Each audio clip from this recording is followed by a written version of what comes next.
Shares, bonds, options, all listed financial instruments have a price. But what factors determine the price of a share, such as Volkswagen or Shell? And what is it that causes this price to rise or fall? For a company to grow and expand, it needs a way to fund its operations.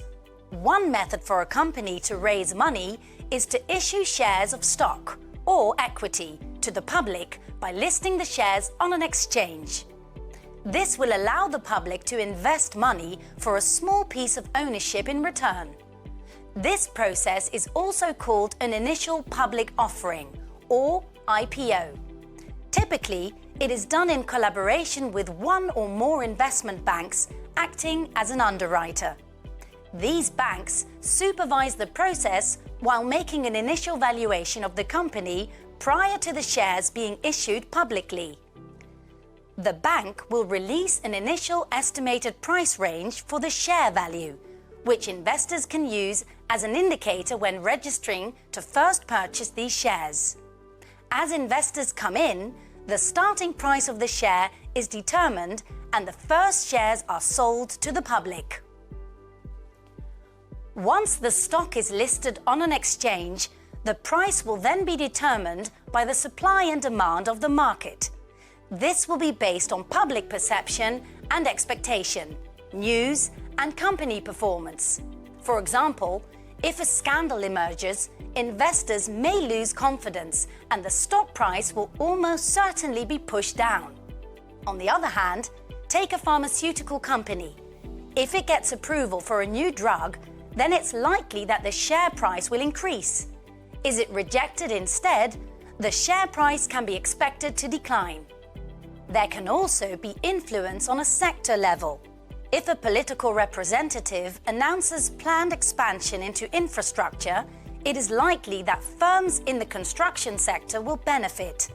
Finally, geopolitical and macroeconomic factors will also impact the price of a stock.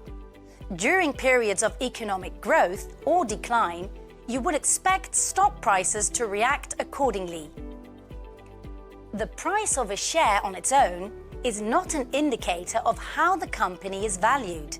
That is, because the total market value is dependent on the number of issued shares. Looking at a share priced at €100 with 100,000 issued shares, the total market capitalization comes to 10 million. In another example, with a price per share of only €5, but 30 million issued shares, the total market cap is 150 million. The price per share is also called the quote. This is the last price for which a share has been traded and therefore no guarantee that you can trade it again for the same amount. The bid and ask prices will be more relevant for placing an order at that moment. The highest price a buyer is willing to pay for a share is called the bid. The lowest price a seller is willing to sell for is called the ask. Often, there will be a spread between these two prices. For stocks where the prospective buyers and sellers have similar expectations of the company, this bid-ask spread can be very small. For other stocks, this difference can be substantial. For example, those which do not trade as frequently, or those where buyers and sellers have vastly different opinions as to its worth. In the next lesson, we will go deeper into how a share can be valued and what considerations will come into play when you make a trade.